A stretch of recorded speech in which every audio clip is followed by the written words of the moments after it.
You sure gotta climb a lot of steps to get to this Capitol building here in Washington. Well, I wonder who that sad little scrap of paper is. I'm just a bill, yes, I'm only a bill, and I'm sitting here on Capitol Hill. Well, it's a long, long journey to the capital city. It's a long, long wait while I'm sitting in committee, but I know I'll be a law someday. At least I hope and pray that I will, but today I am still just a bill. Gee, Bill, you certainly have a lot of patience and courage. Well, I got this far. When I started, I wasn't even a bill. I was just an idea. Some folks back home decided they wanted a law passed, so they called their local congressman, and he said, "You're right, there ought to be a law." Then he sat down and wrote me out and introduced me to Congress, and I became a bill. And I'll remain a bill until they decide to make me a law. I'm just a bill, yes, I'm only a bill, and I got as far as Capitol Hill. Well, now I'm stuck in committee, and I'll sit here and wait while a few key congressmen discuss and debate whether they should let me be a law. I hope and pray that they will, but today I am still just a bill.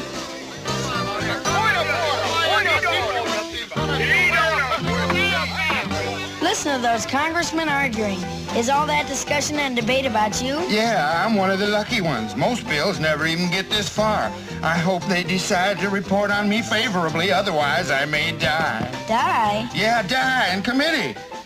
Oh, but it looks like I'm going to live. Now I go to the House of Representatives and they vote on me. If they vote yes, what happens? Then I go to the Senate and the whole thing starts all over again. Oh, no. Oh, yes. I'm just a bill, yes, I'm only a bill, and if they vote for me on Capitol Hill, well then I'm off to the White House where I'll wait in a line with a lot of other bills for the president to sign, and if he signs me then I'll be a law. How I hope and pray that he will, but today I am still just a bill. You mean even if the whole Congress says you should be a law, the president can still say no? Yes, that's called a veto. If the president vetoes me, I have to go back to Congress and they vote on me again, and by that time you're so By old. that time, it's very unlikely that you become a law. It's not easy to become a law, is it? No, but how I hope and pray that I will, but today I am still just a bill. He signed your bill, now you're a law. Oh, yes. Enacting a law is one of the most complicated processes in American politics. Only about 1 in 10 proposals survives, and rarely without significant changes. The process begins when a member, either alone or with co-sponsors, introduces a proposal for a law. Most proposals take the forms of bills, but they also can be resolutions. A simple resolution addresses procedural rules or expresses sentiments in each chamber. A joint resolution, introduced in both chambers at the same time, is a device for proposing constitutional amendments or other matters. If signed by the president or passed over his or her veto, a joint resolution has the force of law. A concurrent resolution usually expresses the sentiment of Congress but is not a law. However, since the 1974 Congressional Budget Act, a concurrent resolution has bound Congress to budget limitations. He signed your bill, now you're a law. Oh, yes. Greetings, everybody. Welcome to the show.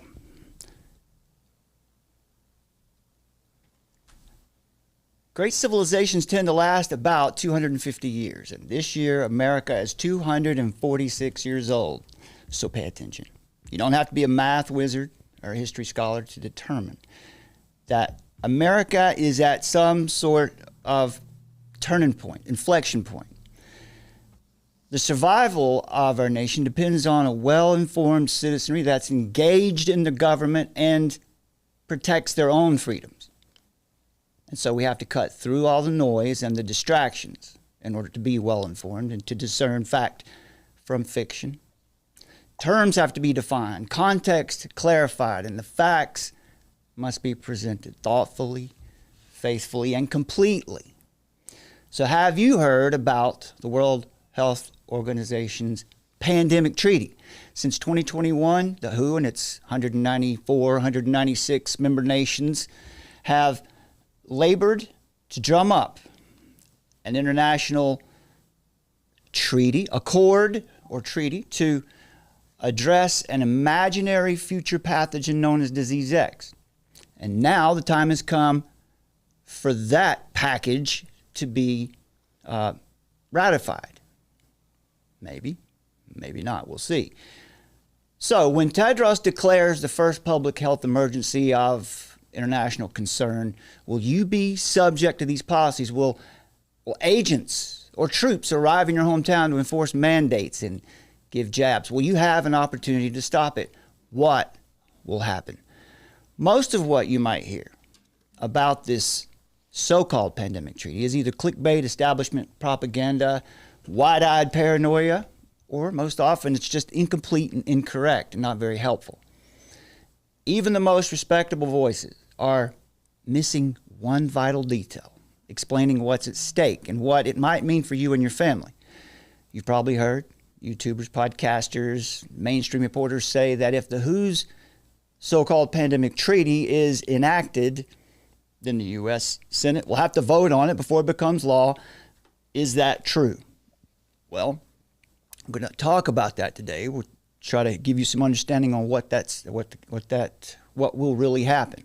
But it's very important to accurately understand what the WHO is, what it's not, the true scope of its authority, and the American citizens' obligations under the present agreement between the federal government and the WHO, should this pandemic agreement and the proposed amendments to the international health regulations be ratified.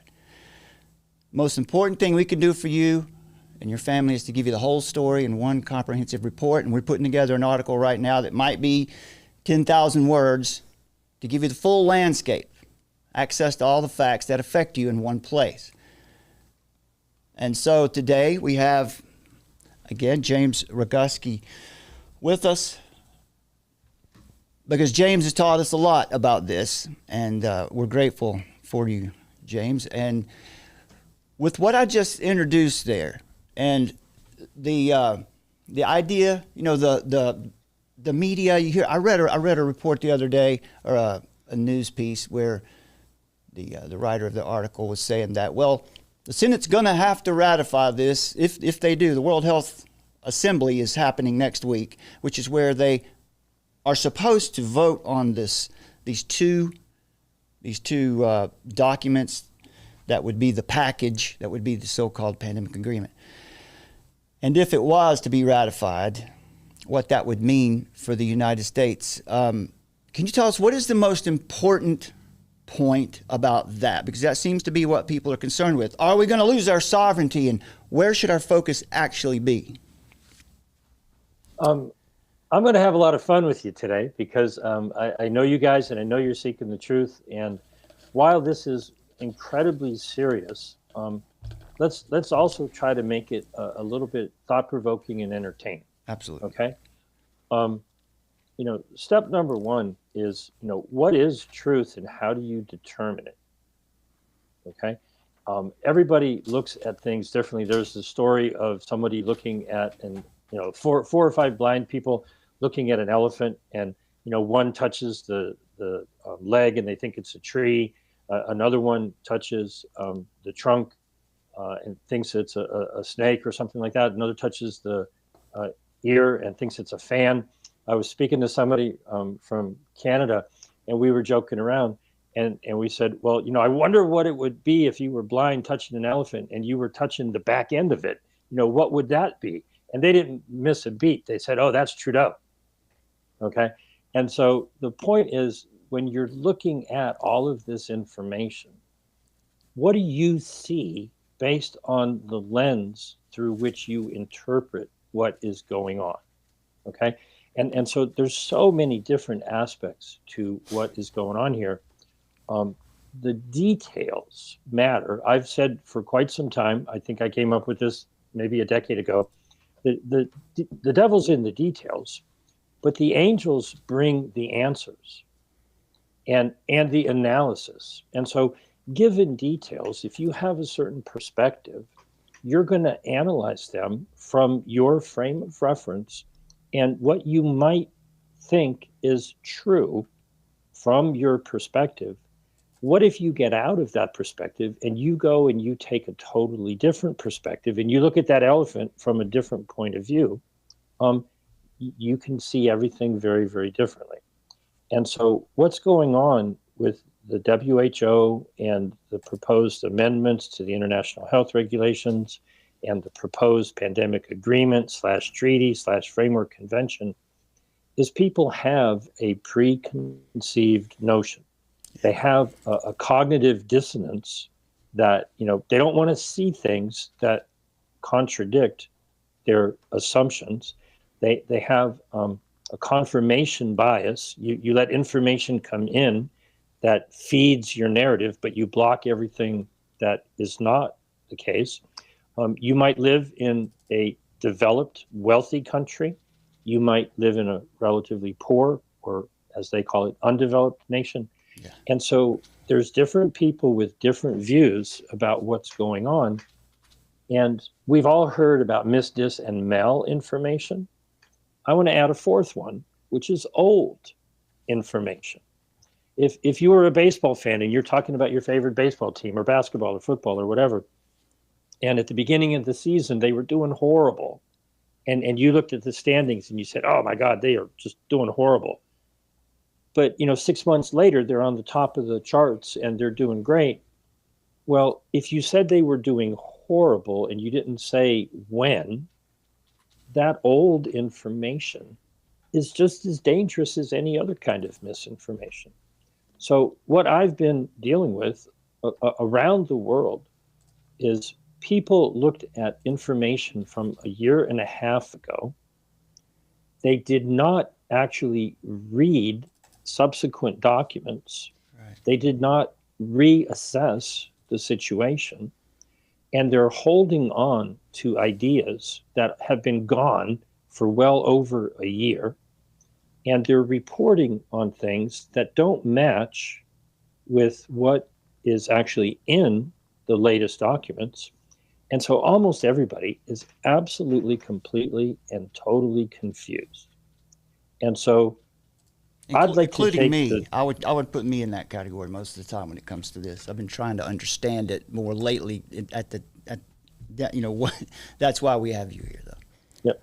And so I would like to talk about three things that are well above the fray of all of the details. Get the big picture, the 30,000-foot view.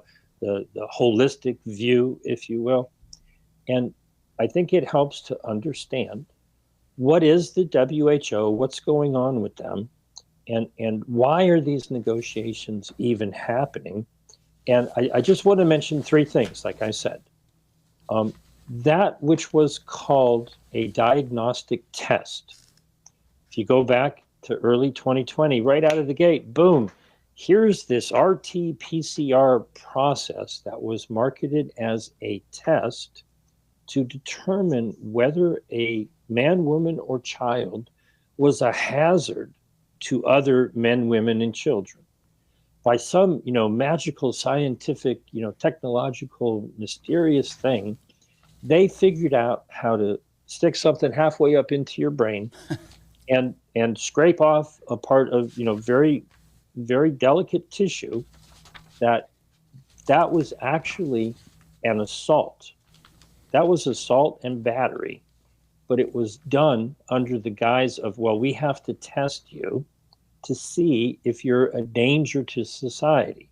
Well, the person holding the instrument of abuse was the danger to society, not only because they did a physical damage by sticking that into people's nasal pharynx, but then using a story to convince them, oh, the test came back positive or negative, and therefore someone else can tell you that you have to limit your life. You can't go to work, you can't go to school, you can't get health care, you can't travel, you can't leave your home, you can't go to a restaurant. Until people comprehend that that was a fraud, okay? If you're still willing to be tested to determine whether or not somebody else can declare you to be a hazard to other men, women, and children, you're still stuck in the matrix. So that's number one, is the diagnostic tests. You know, as Kerry Mullis, who invented the process, it's a valid and important laboratory process. But he said very clearly, this is not a diagnostic test. Yeah, using it kind of off label would be maybe just it's not what it's intended for, right? Not even remotely close. Okay. So then number two, you look at the pandemic related products that were allowable by the official experts. Okay. Things like midazolam and being put on a ventilator.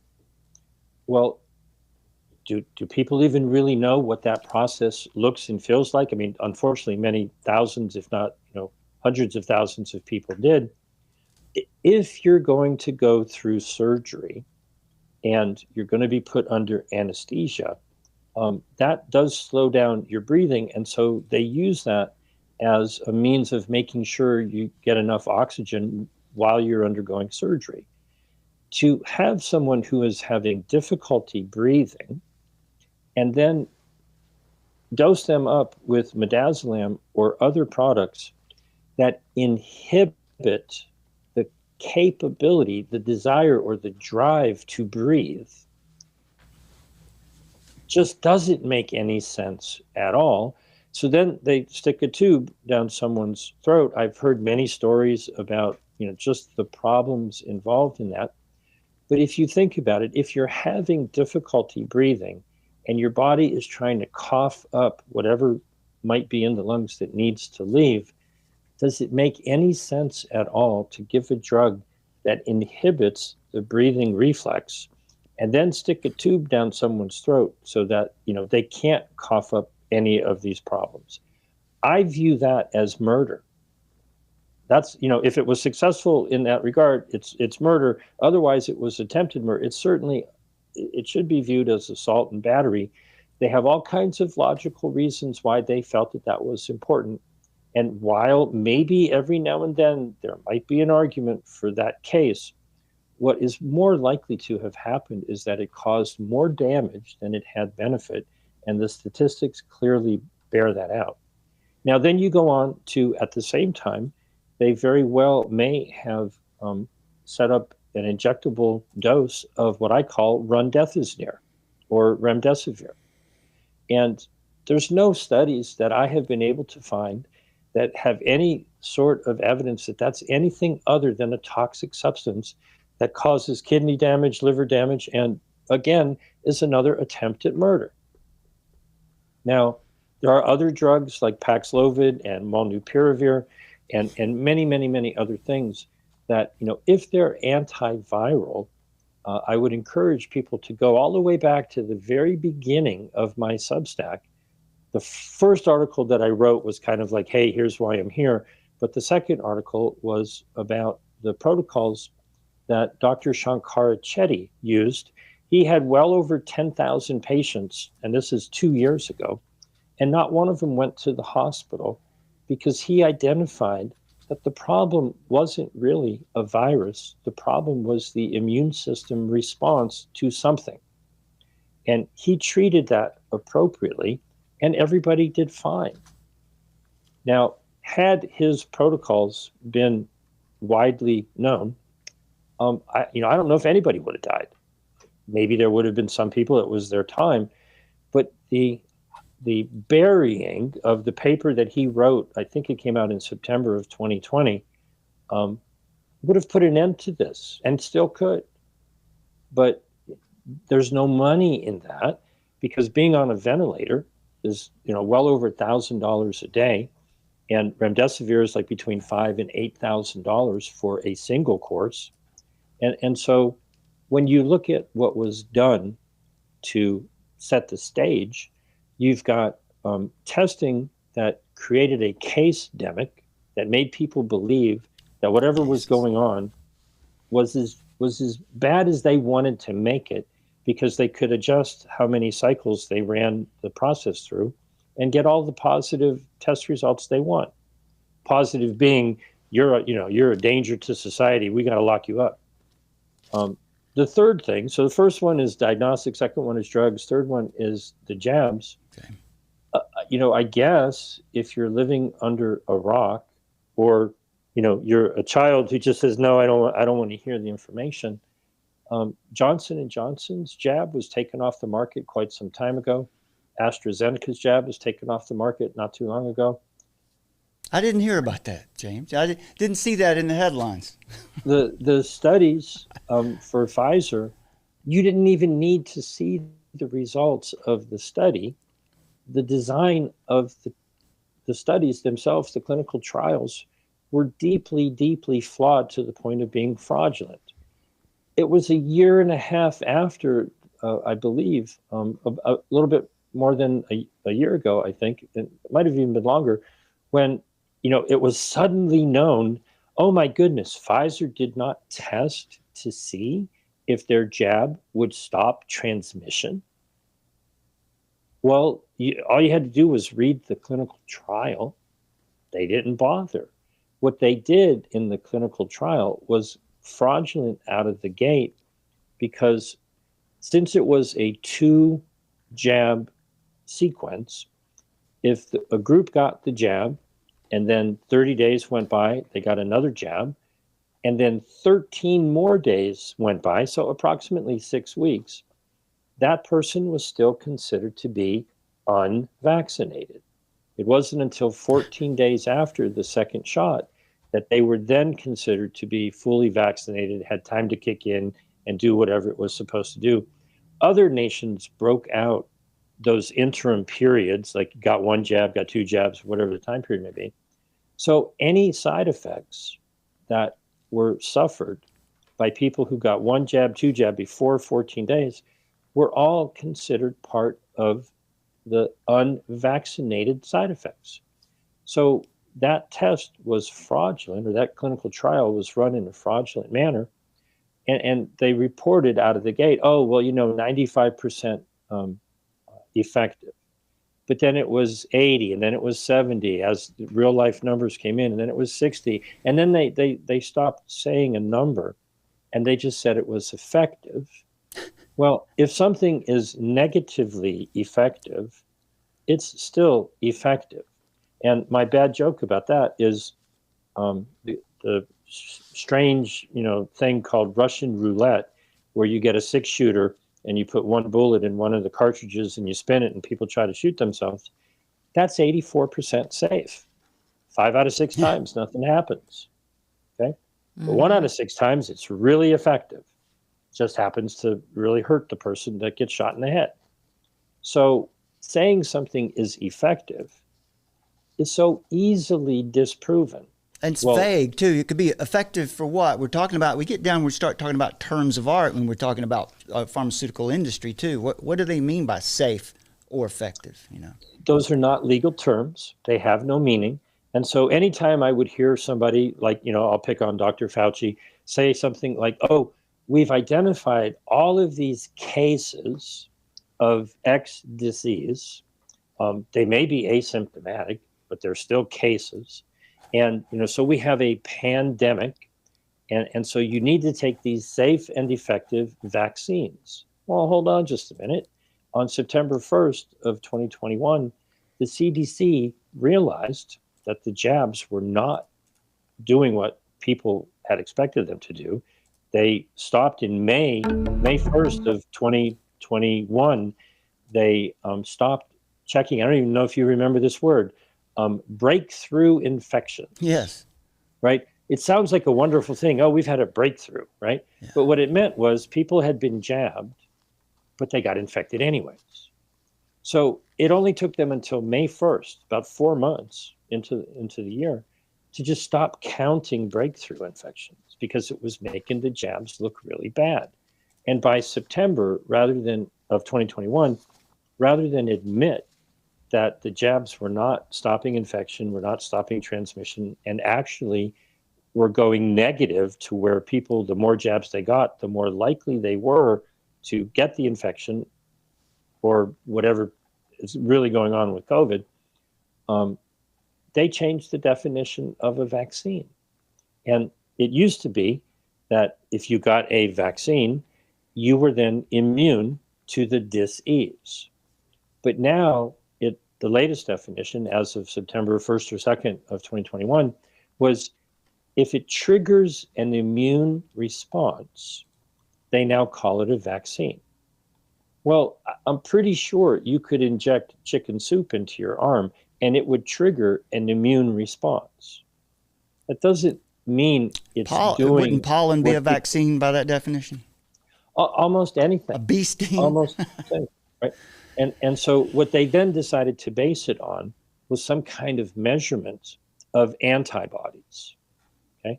Well, if you go back to the 80s, everyone who was concerned about HIV, typically they did not do any type of virus isolation or quantification. They did an antibody test, and they told people, oh, you're HIV positive, when actually what they were was HIV antibody positive. So you scratch your head and you go, well, wait a minute. Back then, they used that to say you're sick, and now they're using essentially a very similar test.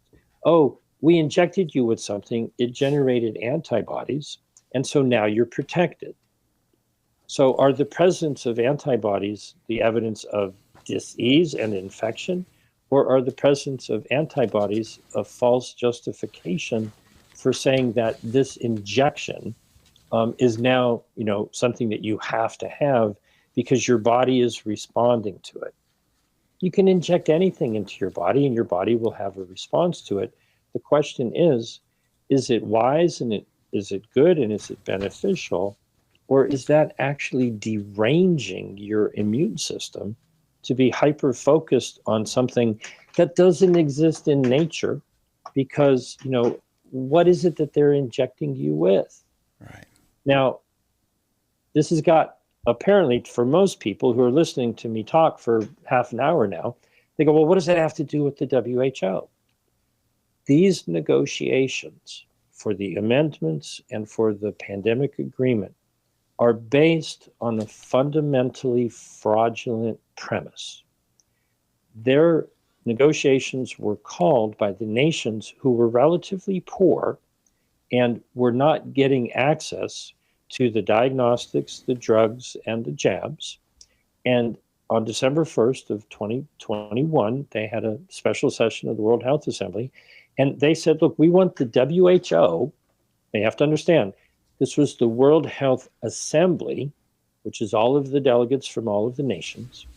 They told the World Health Organization, which is the bureaucracy, we want the WHO to organize negotiations to ensure equitable access to pandemic-related products, diagnostics, drugs, and jabs. Now, most of those nations actually did far better in terms of disease and death rates attributed to COVID-19.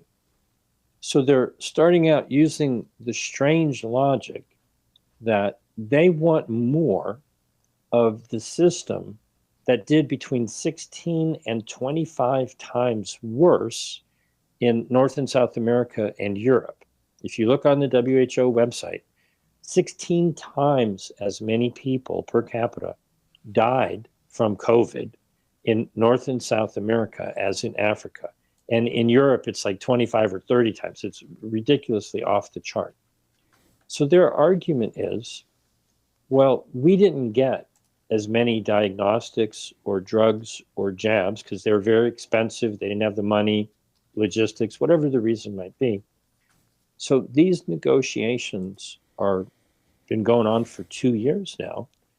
And the purpose is to ensure that if something like this were to ever happen again, the poor nations who didn't get those products and did better would be assured equitable access to, fraudulent tests, dangerous drugs, and horrifically flawed mRNA injectable products.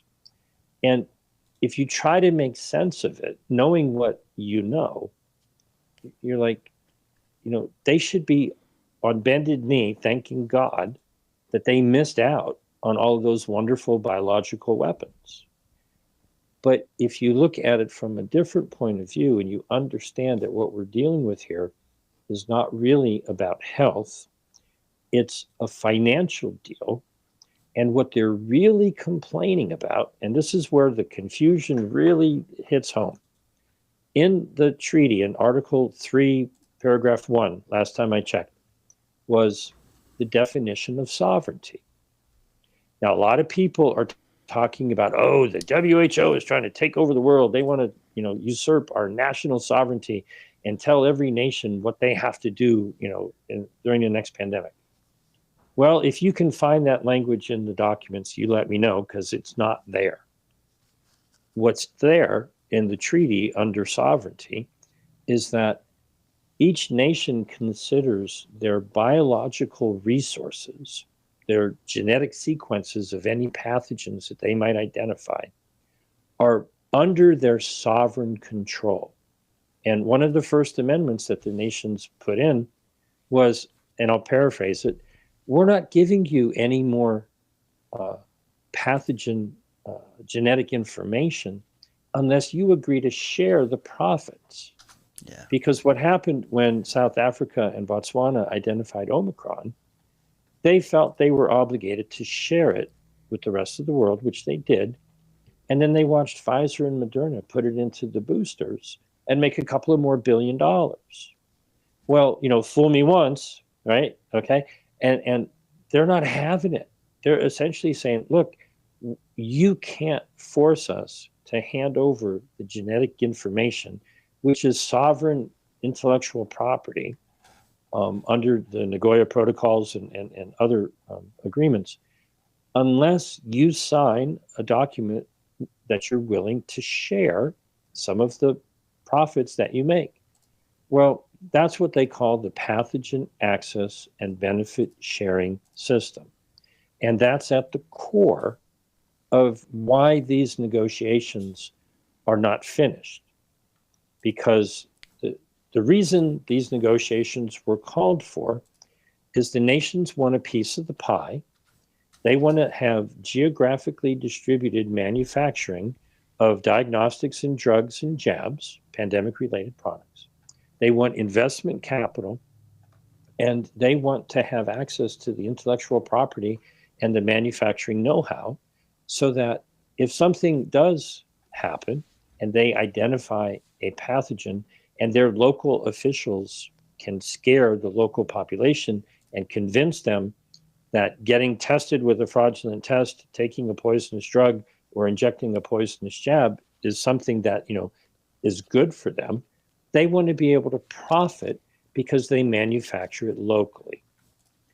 Now, the WHO wants to be in charge through the Conference of the Parties associated with the treaty to hand out all the contracts to the tune of about $30 billion a year, which is 7 or 8 times their current budget. They've got a distribution hub in Dubai, just one of their 6 regions, that's 20,000 square meters. That's 4 football fields. Okay. So if you were a mafia don and you were running a corrupt organization and you had $30 billion a year to distribute to your buddies to fill up 4 football fields with pandemic related products, you need to have somebody looking for what they call PPP, but I call it 4 Ps, PPPP, pandemic pathogens with pandemic profiteering potential. If you've got all of these material in the warehouse, in these distribution hubs, you need to get them out of the warehouse and into the field by scaring people that there's some kind of outbreak or something, so that you get another contract to replenish and add to your stockpile. They've got already billions of dollars of product just waiting for some, catastrophe to happen to bring the jabs and the drugs out of storage to, push on people who, again, fall for a story. So the core question is not got really anything to do with the WHO. They are the tail being wagged by the dog of pharmakia. And the pharmaceutical hospital emergency industrial complex is the ones that are really calling the shots here. They donate through many different organizations to the WHO, and the drive is to push pharmaceuticals all around the world under the guise of, well, that's how you become healthy.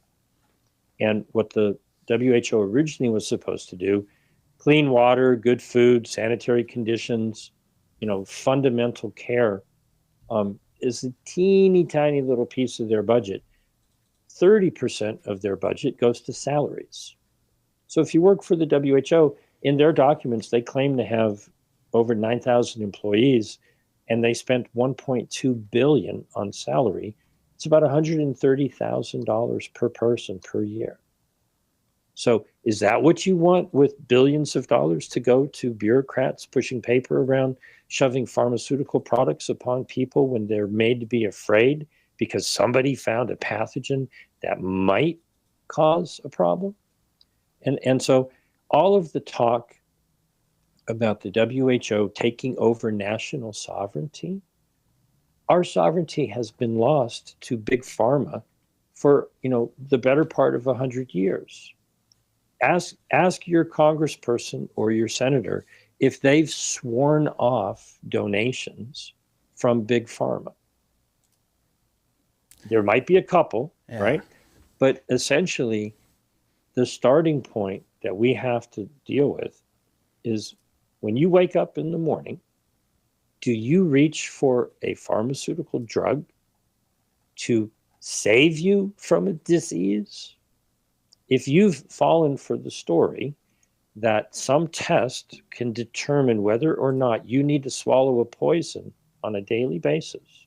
Now, there's a couple of exceptions, bioidentical hormones and insulin, maybe, for type 1 diabetes, but insulin is overprescribed for type 2. It's a mess. People are completely confused about that.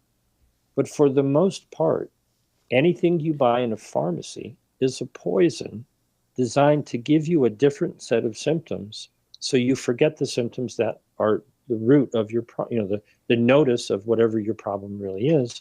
And if you can be convinced that there's an invisible, boogeyman floating around in the air, and so in order to protect yourself, you should allow somebody to inject an unknown substance into your arm so that your body becomes a factory for the invisible boogeyman's proteins inside your body so that your body can attack itself. If you think that's the pathway to health, I don't think I can help you. Okay?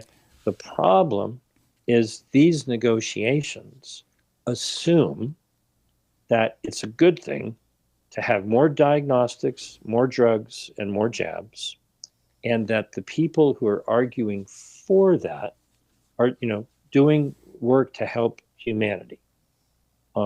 Now, all of the details of what's in the documents, in my view, have been talked about for well over a year by many, many, many, many, many, many people. And there's this thing that I learned when I used to watch Perry Mason on TV, show you how old I am. Somebody would bring some statement into the courtroom, and someone would object and say, I object to the use of that. That's hearsay. And on a daily basis, I have somebody reach out to me and they say, oh, did you hear what so-and-so said? I'm like, oh, well, tell me, but my filter is up. My discernment has kicked on. That's hearsay. Okay, fine. That's a clue. But do you have a document or an evidence or an audio recording, a video record, something that is a little bit more like actual evidence? So what has happened over the last year is a lot of people have listened to a lot of other people talk about these documents. But, raise your hand. Who has read the April 17th version of the amendments and the May 10th version of the proposed agreement? Well, those are the newest ones. They're not the same as the older versions. And unless somebody is referencing those documents, they're giving you old news. And even if we are referencing those documents, it's still old news because they're busy negotiating these things right up to the last minute. So in reality, at this point in time, nobody really knows. I mean, other than maybe the people who are in the room as we speak, sort of, discussing these things. I encourage everybody to take a breath, calm down. When whatever documents are presented, whether or not they come to an agreement, which remains to be seen, read the darn documents and make up your own mind as to what you think about what they say. And I'm pretty darn sure you're going to be surprised that they don't come even remotely close to what is being said about these documents. And that misinformation about what's actually going on, that cloud, that fog of war, has gotten people all over the place concerned about things that are concerning. But what I hear is, people talking about central bank digital currency and digital ID and Agenda 2030 and the Sustainable Development Goals and geoengineering and climate change and all these many things. Those are all important, but you're not going to find them in the pandemic treaty or agreement or framework convention or whatever they may want to call it. And so I just encourage people to use their powers of discernment, because, man, if we're not living in the age of deception that's been prophesied, I don't want to see a point where people are more confused, because there's just nothing but confusion. And it comes from basically laziness, sloth, hearsay. It's easier to listen to what somebody said than it is to just take the time to read the documents and make up your own analysis and your own opinion of what's going on there. People want the TikTok video, they want the soundbite, they want the 30-second clip, and you just can't condense an enormous amount of complicated, quite frankly, theatrical production that's going on into 30 seconds. You're going to get it wrong. You're not going to do it justice, but you can use that to inflame a situation. You can use that to seek donations and seek a following and get clicks and get people riled up about something that is maybe different than what is actually going on. And so the core issue is, if you believe that diagnostics and drugs and jabs are the path to a better future and better health, then by all means, support what the pharmaceutical industry and the WHO and the FDA and doctors around the world have been selling for 100 years. If you think that's all trickery and deception, then we need to step out of this and chart a new path, dealing with a natural view of how you become healthy, how you optimize that health, and how you regain it if you tend, towards losing your health. And I don't think those answers are going to come from big pharma. I think those are going to come from within. Each person has to chart their own path towards health. And talking about all of the things that everybody's talking about while ignoring the fact that big pharma is the big dog that's waving or wagging the tail of the WHO. This is not about sovereignty. It's not about the WHO. This is about whether you have faith in God and your own natural ability to maintain health through living your life in a way that is healthy, or if you would rather, take from the poison fruit of pharmakia and swallow poison every day on a pathway to destruction. Now, this reminds me, you started off, with the idea of the 6 blind men and the elephant. And that's an excellent parable for what we're talking about. So I appreciate that. I've got you can't see it on your end, but I've got a graphic of that on the screen now. And let me, for those of you who are listening, watching, this is a very effective way to describe what's going on. As you see on your screen there, these people would all represent, news, podcasters, influencers, everybody has a little piece of the picture. This is a parable that's often used by atheists and skeptics to argue against the existence of God. And what they'll say, and we can apply this here to what we're talking about today, because as you can see, all of these men, they do have a perspective. And, the man who's got the trunk there is going to argue, well, obviously this is what it is because my senses are telling me that that's what this is. Well, okay, but the truth of the matter is there's an elephant there. There's actually an elephant there. So the fact that people have all these different perceptions does not change the fact that there is a real issue, a bigger issue.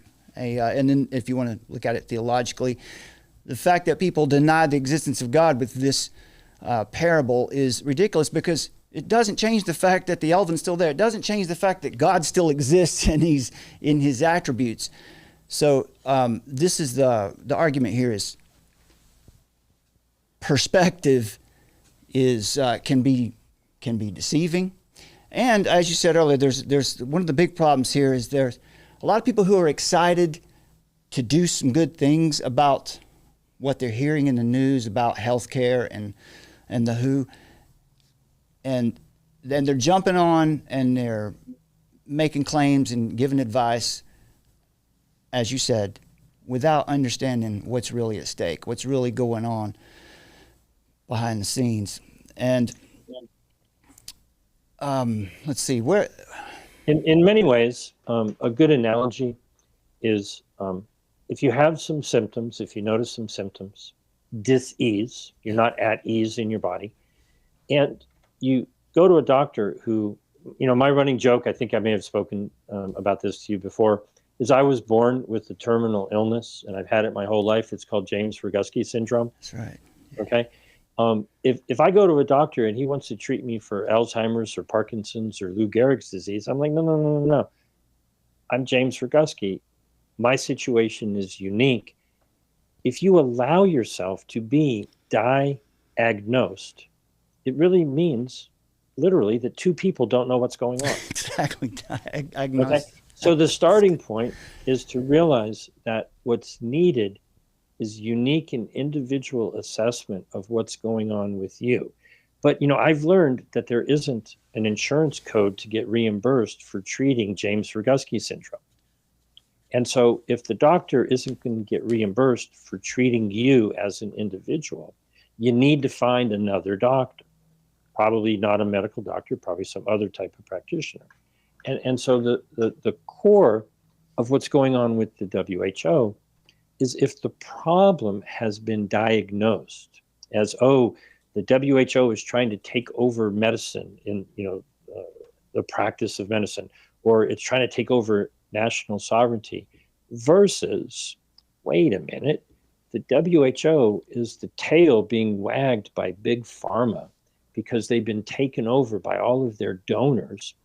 And while they're supposed to be a nation-led organization, the World Health Assembly is supposed to be the governing body of the WHO, but other entities are the ones who donate the money. Who do you think they're going to listen to? Now, if you're a small nation, the dues that small nations pay to be members are unbelievably in the range of $5,000, $10,000, $20,000, $30,000. So maybe people have heard of George Carlin's routine from years ago about, it's a big club and you ain't in it. The only thing I argue about with George Carlin is it's a small club and you ain't in it. And so if you've ever heard of a country club where people pay $100,000 or more to be a member, well, it's not about the food or the golf. It's about the fact that membership gives you access to people who have probably more money or access to more money than you do. So if you could go golfing and strike up a friendship and cut a multi-million-dollar deal with somebody, the price of that membership doesn't look so bad anymore.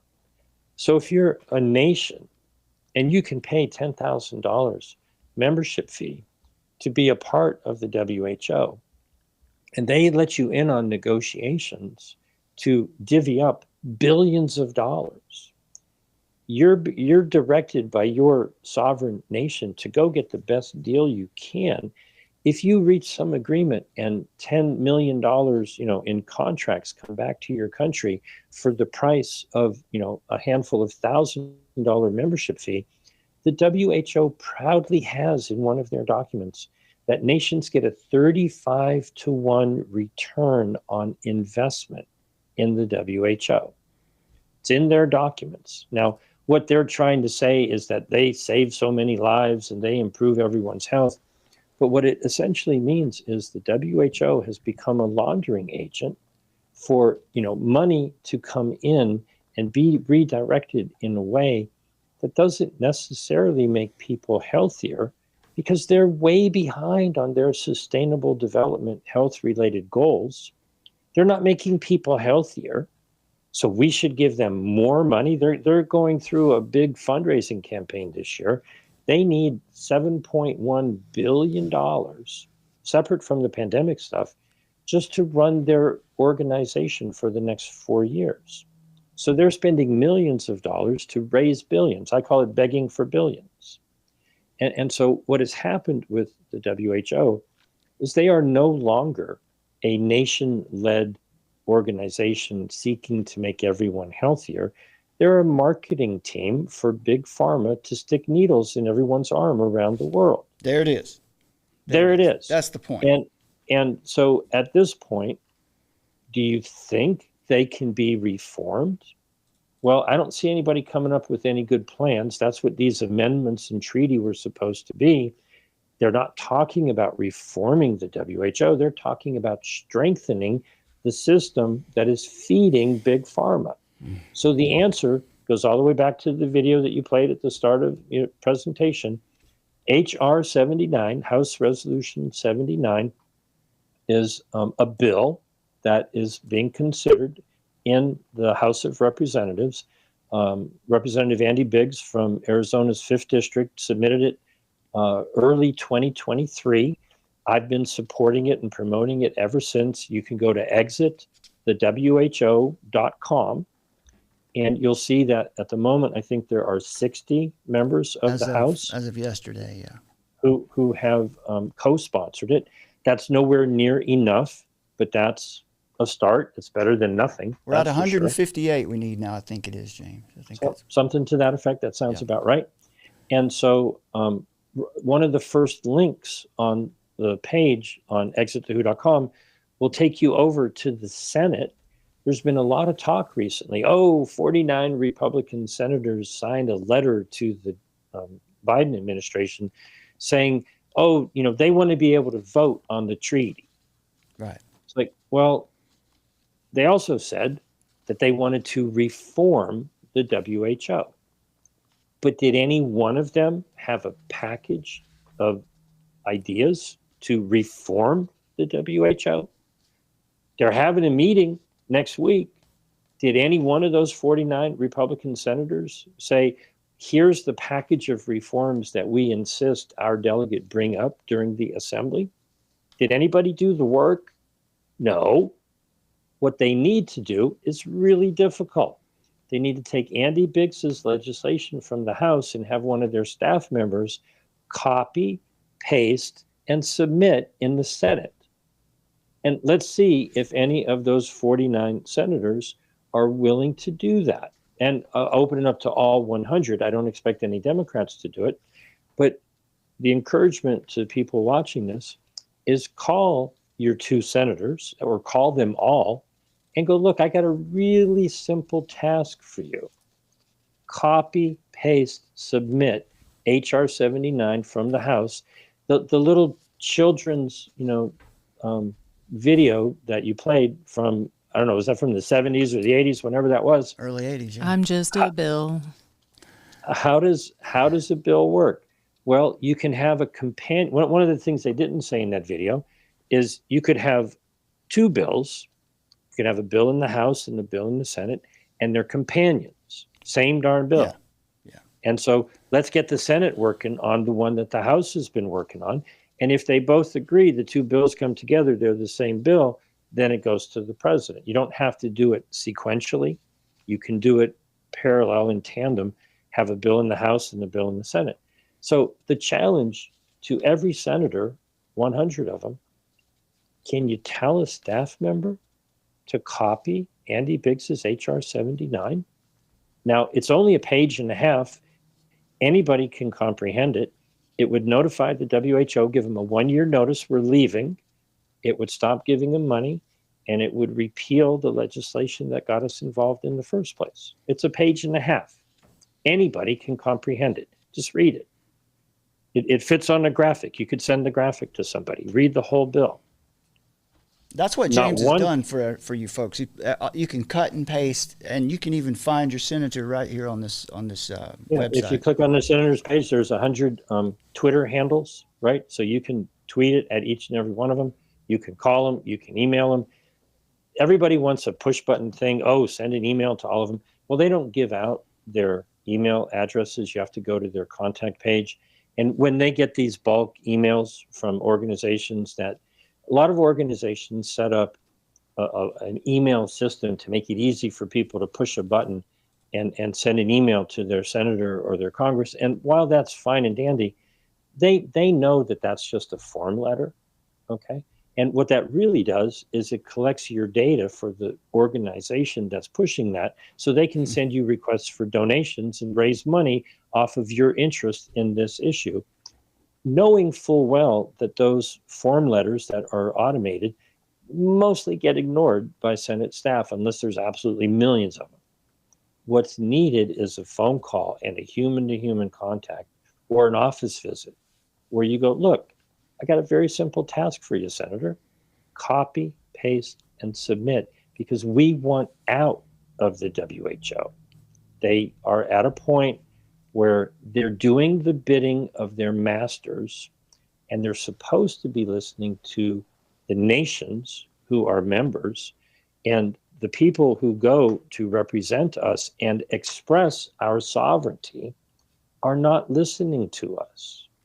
It's not an attack on sovereignty. It is an abuse of the concept of representative democracy.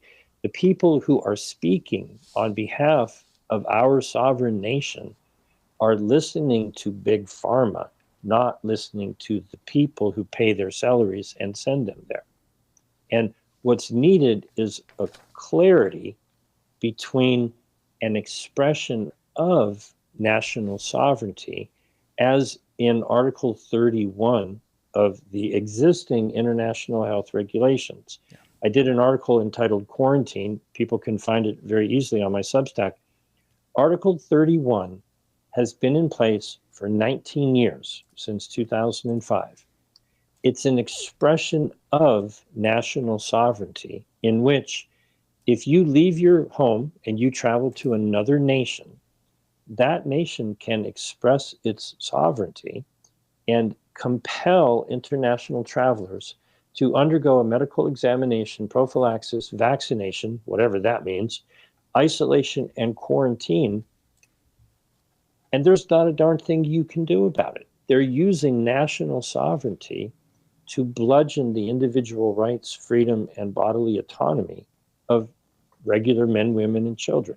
Now, I happen to know some people who have traveled in the past, did not comprehend the ramifications, and submitted themselves to vaccines in order to be able to travel.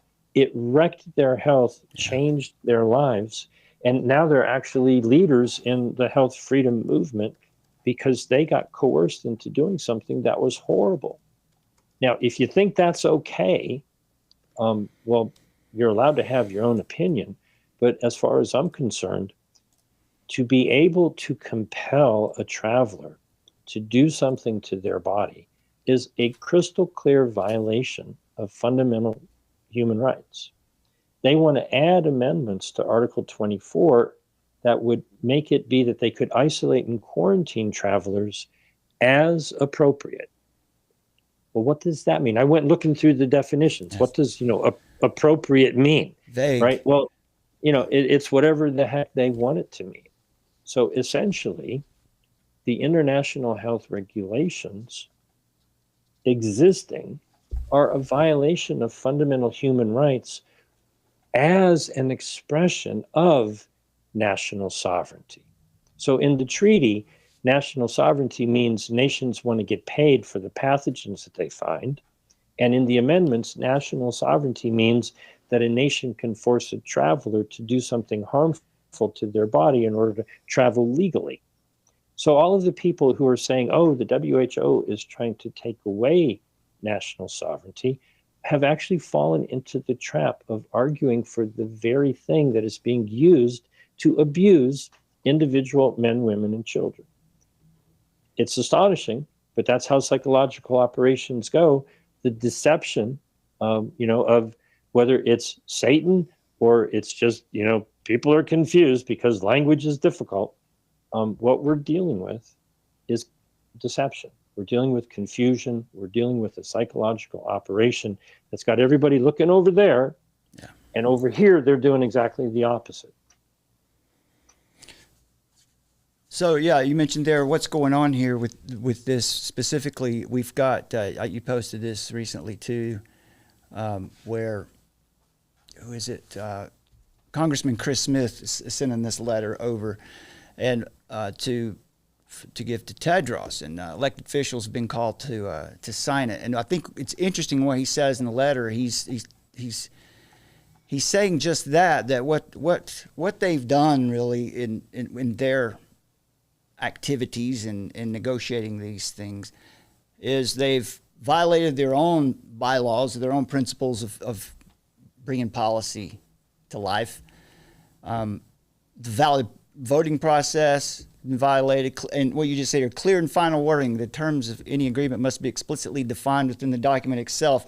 And you said there's a lot of vagaries in there, and I really like the end of this letter where he says using potential pandemics as a pretext to violate the principles of good governance erodes trust and undermines international cooperation. And he says proceeding with the adoption of these new amendments and the so-called treaty here is will be contrary to law. And if you should do this, it'll be null and void. It'll be dead on arrival.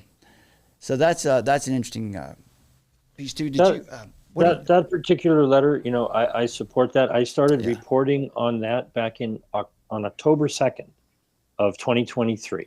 So, several months ago, the working group for the amendments said very clearly that they knew that they were not going to meet their deadline. So I'm pleased and honored, that people have spoken up about it. But I was very disappointed because it missed another issue, which is 2 years old and is about to come to a head in about a week. On March 31st, the amendments that were purportedly adopted on May 28th of 2022 are given 2 years to come into legally binding effect. There was an 18-month period where nations could reject them. It's assumed that unless you reject them, that you're fine with it. And so the nation, Islamic nation of Iran, the Kingdom of the Netherlands, Slovakia, and New Zealand formally, officially rejected those 4 amendments. But every nation should reject them out of hand because they were fraudulently claimed to have been adopted. Yeah. They never voted. That's right. They just published a document that said, oh yeah, we adopted these. There's no record of there ever having been a vote. That's what you've been saying all along, right? Is from the start, or from early on, this thing has been it's been invalid, fraudulently, And so what they're trying to do is speed up the process for the next round of amendments. Now, this is not the end of the world. Okay, it's only a small package of amendments that speed up the process. But if you're going to stand on principle, Okay. Those amendments also violated Article 55 when they were submitted in the middle of the assembly in 2022. They talked about them in back rooms for 4 days. They never voted on them, but then they said they did. Yeah.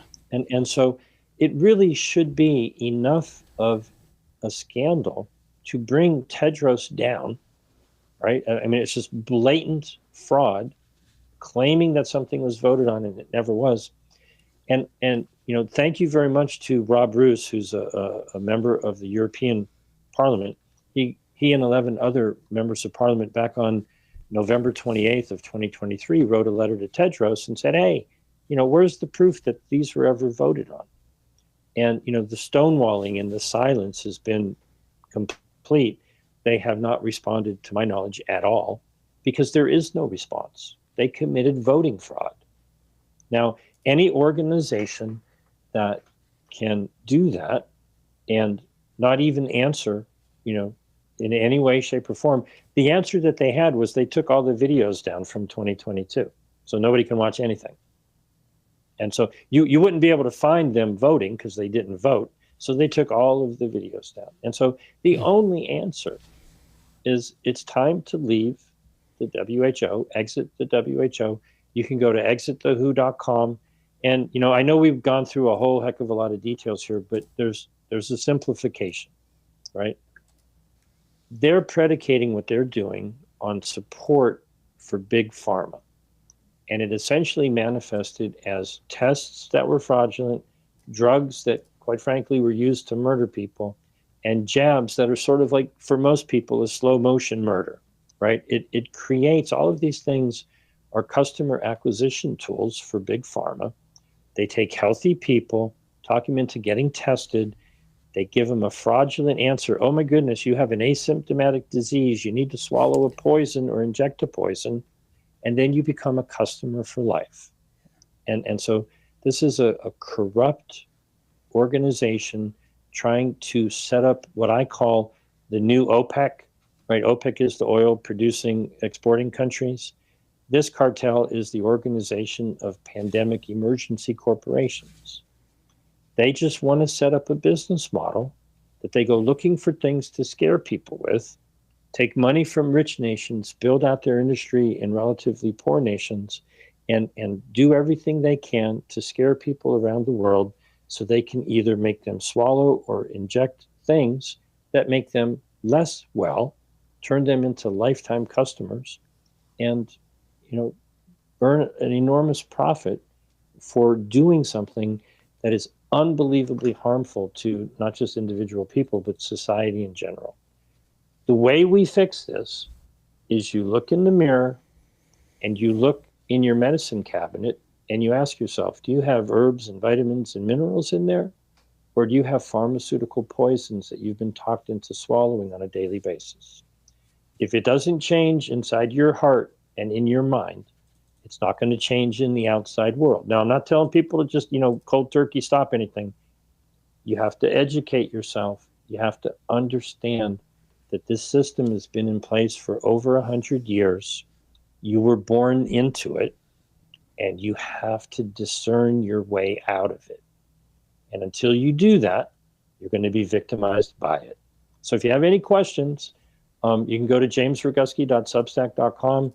You can go to jamesroguski.com, which is work I've done for decades, or you can just give me a phone call, 310-619-3055. I don't know everything, but I'll try to help you make sense of all of this. The final documents with the WHO, if we all pray strongly enough and clearly enough, they may never, ever reach an agreement. Mm-hmm. And all of this will just disappear because, you know, if it's what you want to happen and you put your mind to it, you can make anything happen. We shall see what comes, you know, about with these meetings. But anyone supporting the actions of the pharmaceutical industry under the guise of believing that that's going to make people healthier, you got to ask some really good questions. And unfortunately, not enough people are doing that just yet. But mostly, you have to do that inside yourself. What part are you playing feeding the beast of big pharma? So in the analogy with the blind man and the elephant, it looks like that. Let's assume we're these people, all of us out here, Americans, or people reporting on this. That elephant is this pharmaceutical behemoth. Is that?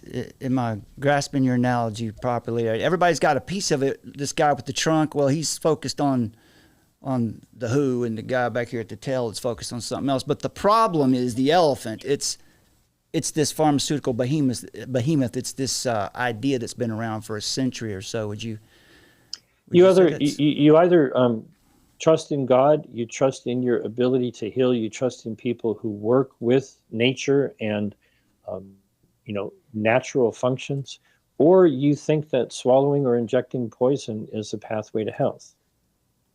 There's always exceptions, okay?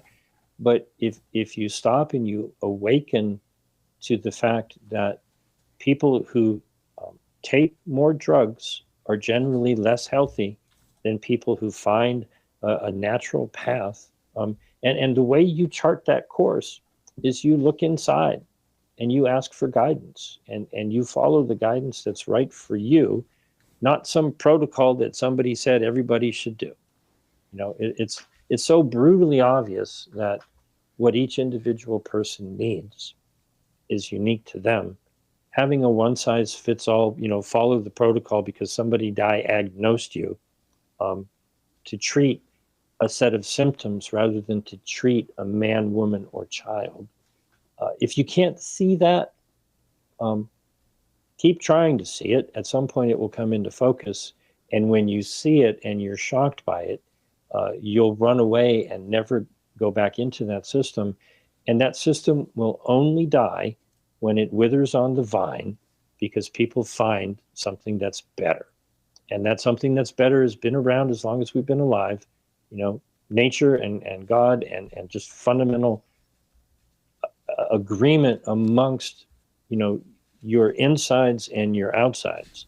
If you know that something is wrong and you choose to do it out of convenience, you ultimately will suffer the consequences. I've said several times, I think that the love of convenience would be the death of liberty. Would be that's because we are so used to it now. I was going to say here to wrap it up, there's really one thing we can do, but there's really two things we can do that we should do now that I've gathered from what you're saying. First, we need to detach ourselves from this pharmaceutical behemoth, right? This Leviathan. We need to detach from it. And then practically, another temporal solution that we can do is to this is H.R. 79. I want to make sure you folks understand. Once again, on January 9th, 2023, Congressman Andy Biggs from Arizona submitted this House resolution. Now we need this in the Senate as well. We need companion legislation there as well. And this is what you need to let your representatives know. This is something that can make a real difference. Contact your representatives in Washington. Go to exitthewho.com. You'll find everything you need there. I've got a graphic of the bill actually on the screen now. Very simply, this legislation would stop all United States funding of the WHO, would repeal the Act of June 14, 1948, which is this executive agreement that got us into this relationship with the WHO, and it would begin the one-year process that to enable the United States to exit the WHO. When this bill started, it moved slowly. People didn't quite grasp the nature of the beast we're up against. He's a liar. Claims to be humanitarian, but all his actions and policies are anti-human. And as of now, as of May 22nd, actually, is the last time I looked, we've got 60 co-sponsors. We need 218, so we need 60. Or no, we need 100. What do we need, James? 158 more. 158 more. Yeah, I've got the math right in front of me, too. So there it is, folks. That is your, it couldn't be more clear. That's your objective. You want to do something, stop the New World Order. Here you go, right here. I just want to add something. The deadline for this is not next week. Yeah, this one is. Okay. And my concern is that, people are reaching this crescendo of fear of what may or may not happen next week. But if the WHO adopts either the amendments or the treaty, or if they don't, they're still going to be there. Yeah, and big pharma is still going to be there. And, all of the tyrants who attempted to abuse your rights and freedoms over the last 4.5 years, trying to blame the WHO for the choices that they implement, are still going to be there. There's going to be an election season. It's not just about president. All of, 1/3 of the Senate is up for re-election, and all of the House members are up for re-election. So this is something that everybody should use over the next handful of months before November. Excuse me, Congressperson, but I don't see your name on HR 79. Does that mean you're a globalist? You want the United States in the WHO? Excuse me, Senator, I don't see any of you on this list because not one of you had the ability to copy, paste, and submit. Maybe one senator will, and then we can talk about the other senators. Hey, how come you haven't joined in? But it's really very simple litmus test to use as a talking point or a tool or a simple conversation starter. How come, Congressman or Senator, you don't support exiting the WHO? Are you a globalist? And then you have to look and ask yourself, is there another option that I should be voting for? Now, I understand we don't have many good options, and I understand that voting and the way votes are counted is an abomination in our country. What this is designed to do is to identify public sentiment. How many people even know that this is an option? Step number one is awareness, which is different from ignorance. If you're not aware of something, fair enough. I don't know everything either. But if you know something and then you ignore it, okay?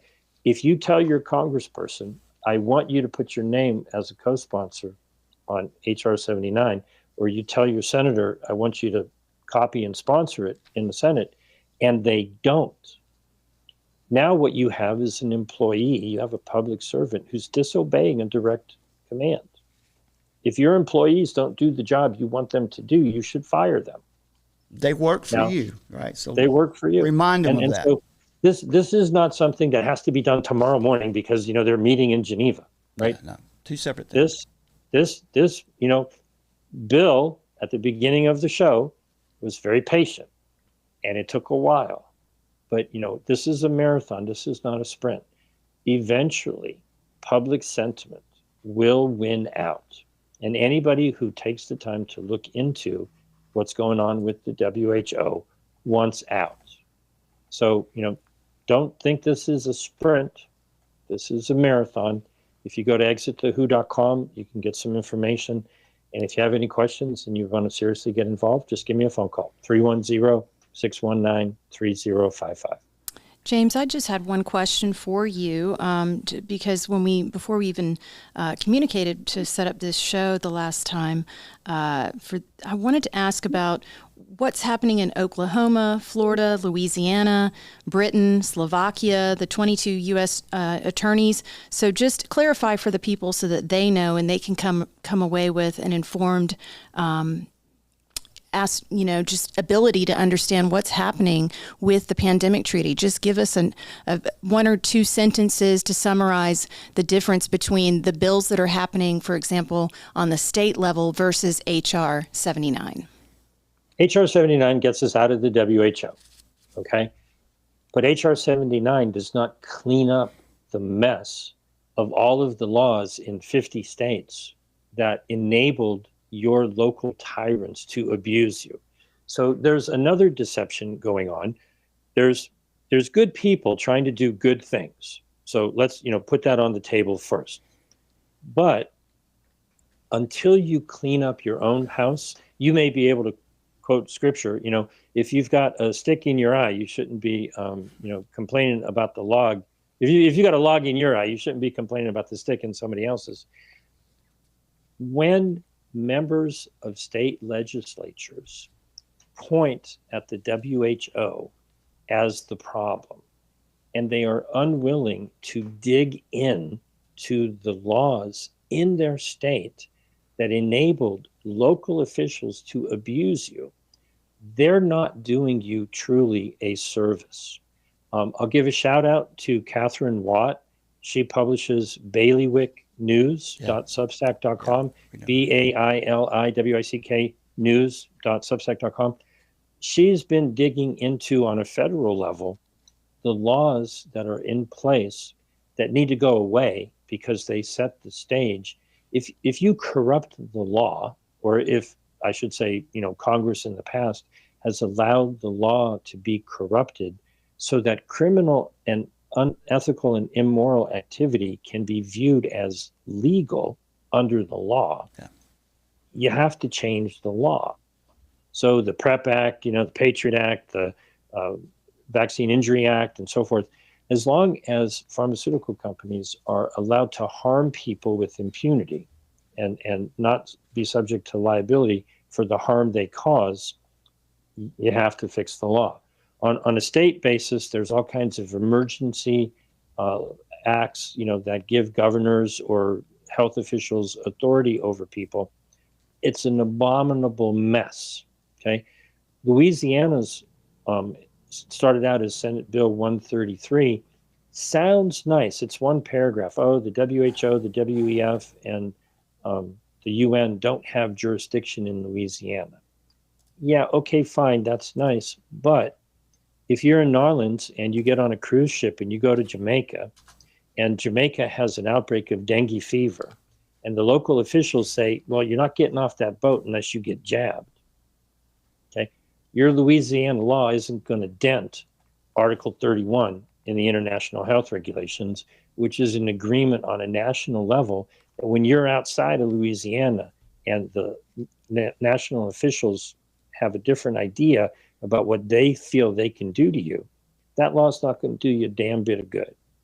Now, there are many, many, many different laws in many, many different state legislatures. Some of them are better than nothing, but some of them are actually worse than nothing, because a lot of these pieces of legislation are Trojan horses that, have aspects in them that sound good unless you understand how they've twisted the language. And so getting local officials to dig into state laws and there's a city near me in Los Angeles County, which is amongst the worst in the country in terms of, being open to medical freedom. Palmdale, the activists got together. They made handmade signs. They stuck them in the ground. They got a bunch of allies who were in support, and they pressured their local city council to pass an ordinance two plus years ago saying there shall be no mandates for masks or jabs in Palmdale, California. And so you can take action on a local level, a state level, national level. On the international level, the core with the amendments is about international travel. And for the treaty, it's a money deal to take our money and invest it in big pharma around the world so that they can make more profit. And so I hope I answered your question. Thank you. A lot of details about all of these many things. If you're motivated to work on a local level, that's vitally, vitally important.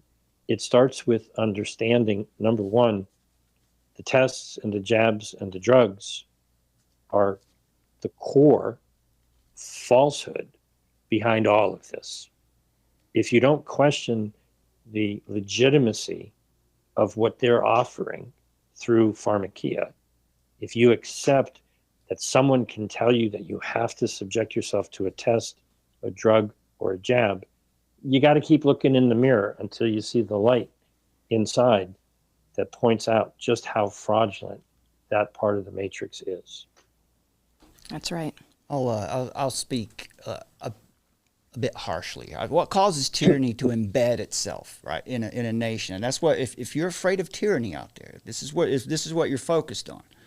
I don't think you should be focused on tyranny. I think that's where you should have your ideas. But I like what James has said. Start here, right? Start with these things. But if it is, well, all it needs to happen for tyranny to embed itself and begin to spread like like rust on an old ship, is for citizens who've become fat, happy, lazy, unhealthy, incurious, uninterested barnacles. So we have to, we have to get off the couch and get involved here with this. Well, James, we've had you here for over an hour. We're going to let you go. We're going to finish up here for a few minutes, but we want to thank you. Summer, anything you want to say? No. Thank you. That was a great session, and hopefully the prayer is that that would bring clarity to the headlines that we've seen recently and just get people thinking in a strategic way. So thank you so much, James. We really appreciate what you're doing. Thanks for having me. This is not a sprint; it's a marathon. Keep fighting for your freedom. The last line of the Star Spangled Banner. Just keep playing it over and over and over again. It's supposed to be the land of the free and the home of the brave. If you don't find your courage, you're going to lose your freedom. So step up and speak up and do what you can. Everybody has a different set of skills and abilities, and we'll make this world a better place. Thank you. Thank you, James. We'll see you next time, brother. Thanks. Thank you. Good night. Care. Thanks for having me. Okay, my friends, here's the message. Hear ye, hear ye. You are the government until you're not. So don't let that happen. Find your representative now at exitthewho.com. Follow those 2 or 3 easy steps to send him or her a letter that tells them exactly what's at stake. Tweet it, blog it, Facebook it, buy time on NPR, tattoo it on your forehead, tell everyone you know about H.R. 79. While you're at it, let your senator, congressman, local officials in your city council also, let them know that you absolutely will not vote for someone who thinks it's a good idea to remain hitched to the WHO, and for that matter, the United Nations. If you're an American, by the Constitution's directive and God's command to have no fellowship with the unfruitful works of darkness, but rather expose them, then it's your duty as a free man or a free woman to inform your leaders, inform yourself, and then inform your leaders on how to do their job properly. They work for you, so you should remind them of that fact. Because the nation's founders went to great lengths, and hundreds of thousands of Americans have given their lives to ensure that the United States would not become entangled in conspiracies like this one that we see happening now. That would be harmful to its citizens. And specifically, I'm not talking about the WHO right now. I'm talking about the pharmaceutical behemoth, this Leviathan. And so remember, as we started out the show, hopefully this jarring point would wake you up and stir you to action. Great civilizations tend to last about 250 years. America is 246 years old. It's time to act. Do you have children? Do you have friends with children? Do you care about children? Does the quality of life of those who come after you matter to you? Again, there have been brave men and women throughout the nation's history who did care about your quality of life in the future from their perspective. And they gave far more than an email or a phone call to ensure that you had a peaceful, sovereign nation to call home.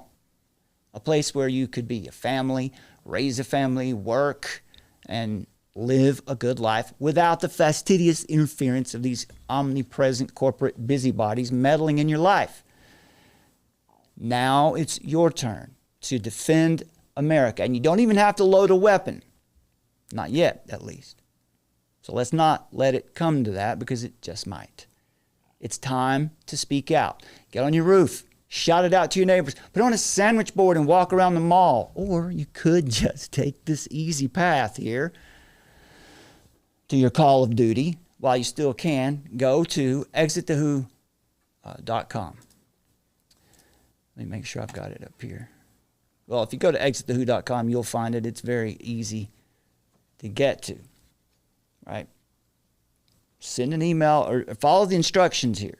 Call them, right? Just call them. If you live close enough, visit them.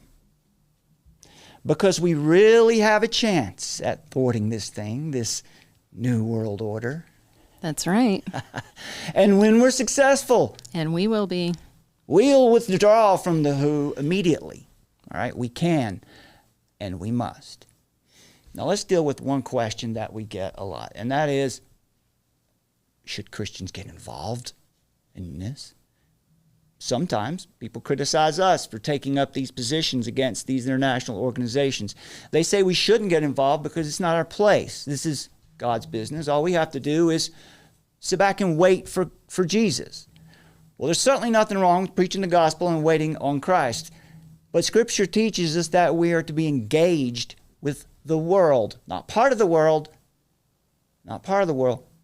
but to be like salt that preserves good things in the world, salt that purifies rotten corruption in the world. We're to be like the light of the world, exposing wickedness in high places and illuminating the path to God. So the question then is, for those who would criticize us for even participating in this, is it right to thwart an international organization bent on world domination? Dietrich Bonhoeffer, who lived from 1906 to 1945, was a German pastor, theologian, and anti-Nazi dissident known for his staunch resistance and participation in the plot to assassinate Hitler.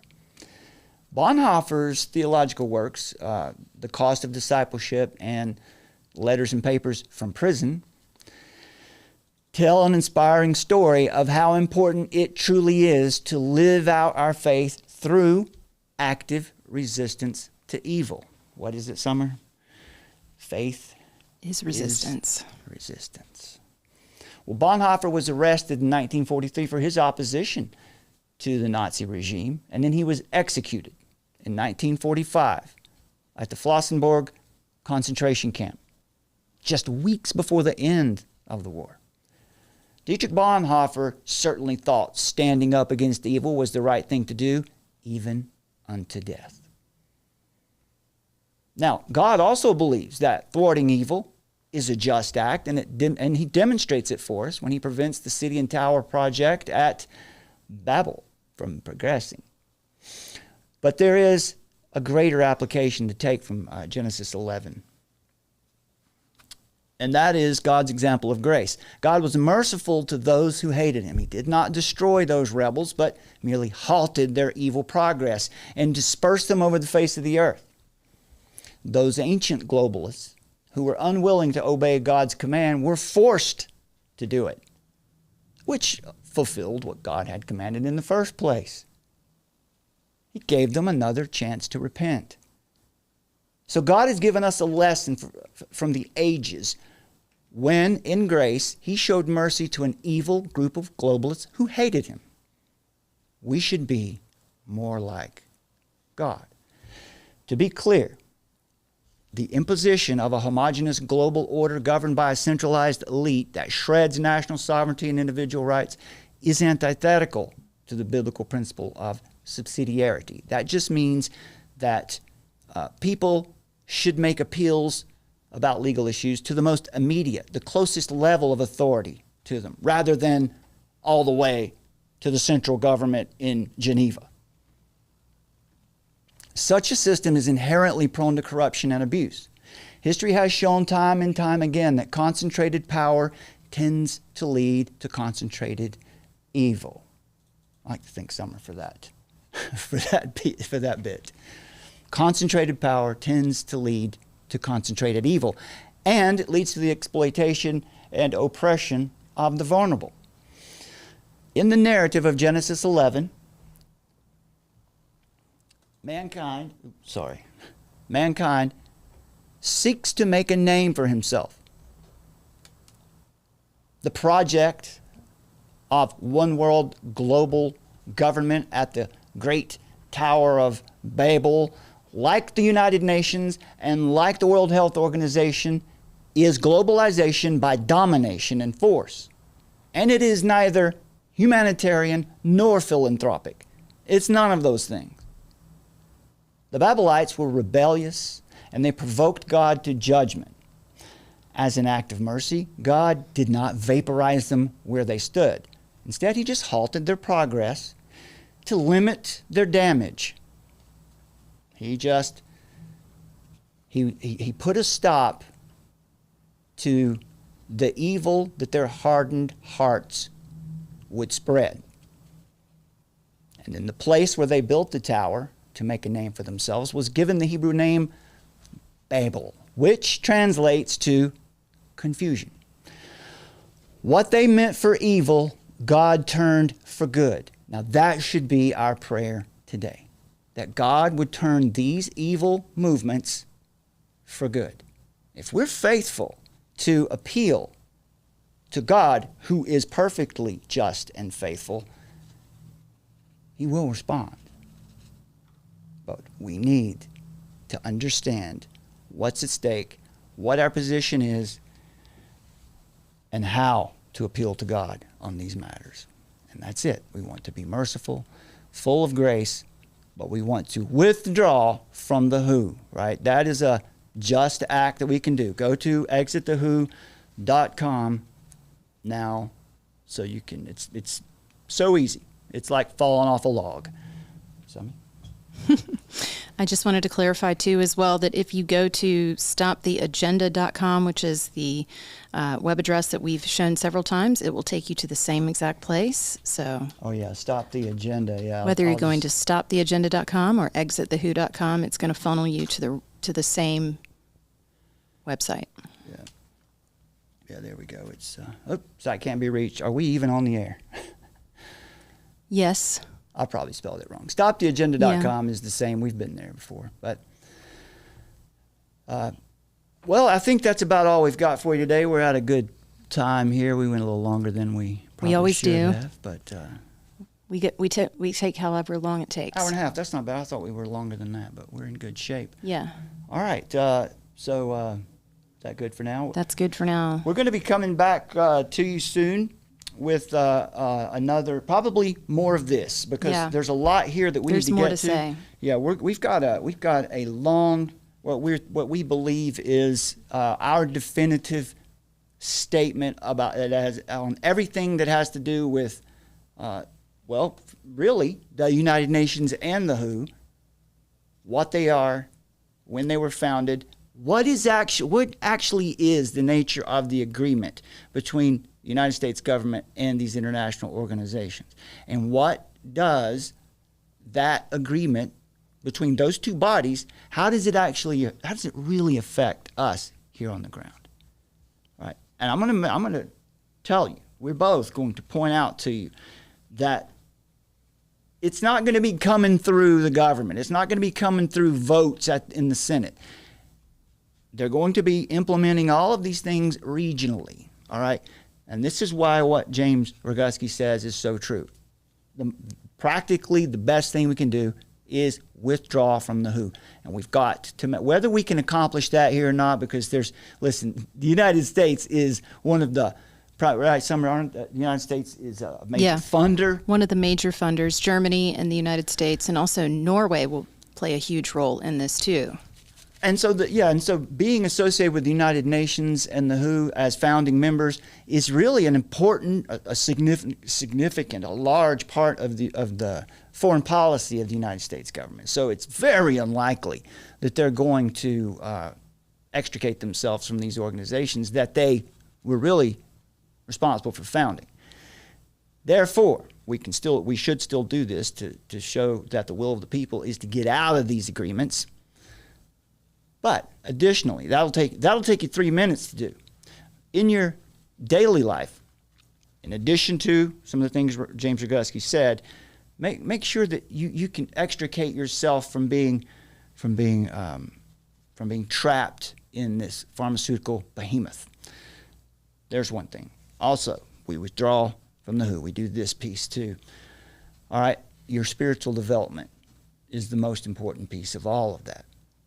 Be in the Word daily. That's how you hear from God, communicate with God, along with prayer. You know, we have these 3 weapons of our warfare that are not carnal, right? It is prayer, and it's the Word. It's knowing God's Word, and it's exposing evil.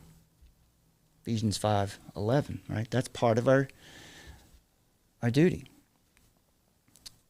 So you need to be aware that these things are implemented at the local level. We'll come back to you another time and explain all of that in detail. We're working on an article now. I think it's at 7,000 words now. It's probably going to be up around 10,000. It's going to be a short book. Yeah. It's going to be like a pamphlet probably. It's going to be a lot of material because we want you to have everything in one place. And then after that, we can release it in sections, little bite-sized pieces, because very few people are going to take the time to read all of that at one time. But it'll be there for you if you want it. That will include helping you understand exactly how, for example, how can something that the WHO decides should be policy, how do they implement that in our city? There are people here who are advocates, non-governmental organizations. They create regional super governments, organizations where they invite all the mayors and city planners to be a part of this conference. And they think they're just, growing their knowledge. They think that being a part of this conference is going to further their career. But being in that conference, it's run by NGOs or activists or corporations that are supportive of the WHO's policies. And then they convince these people to take that. Sometimes they just have legislation already written up. It comes directly from the WHO. And they say, here, city planner, you will be a hero in your hometown if you implement this legislation. People wonder, how did we ever lose access to our lake? Why does our water cost us 10 times as much as it did 10 years ago? Yeah, it's part of, this is how it happens.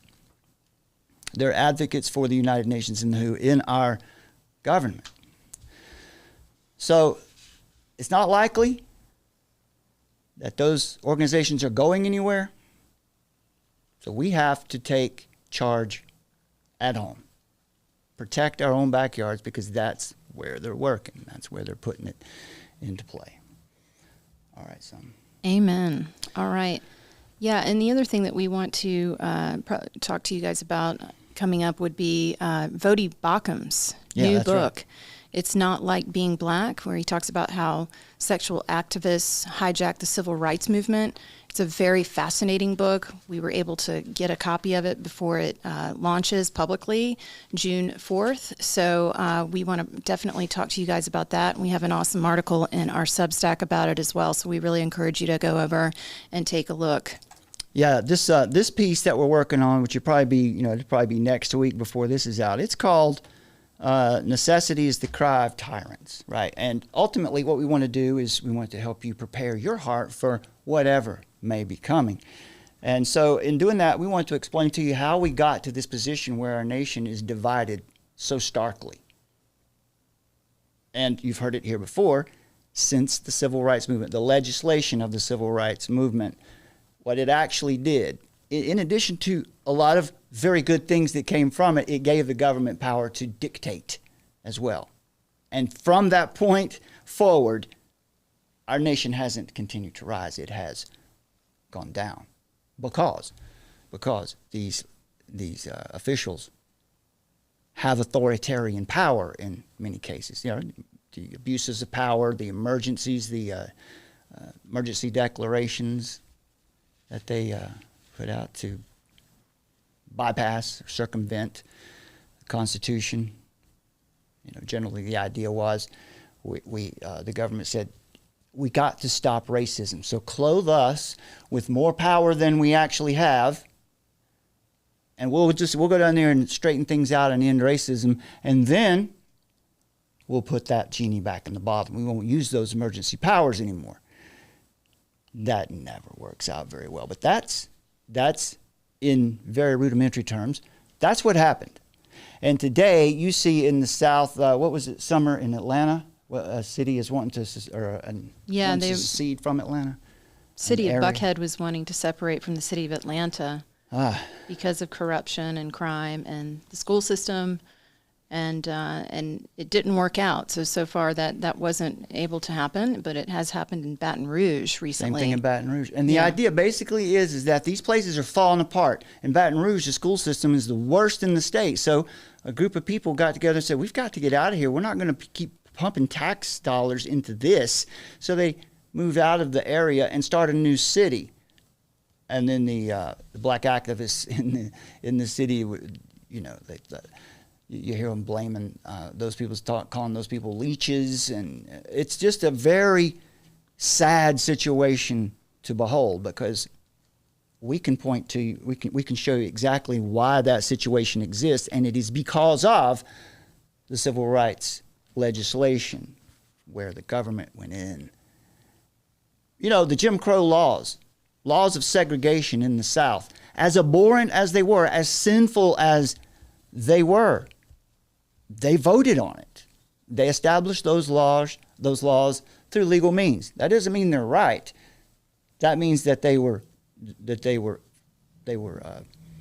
passed constitutionally. The federal government had no right to go in and do that.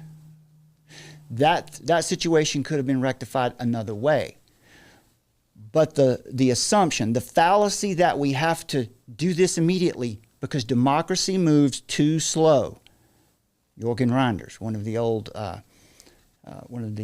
what's the paper? Club of Rome, Limits to Growth paper, in the book that they wrote 40 years later, made exactly that statement. Democracy moves too slow, so we need more power to bypass debate and deliberation and due process so that we can just implement laws because we know what's best.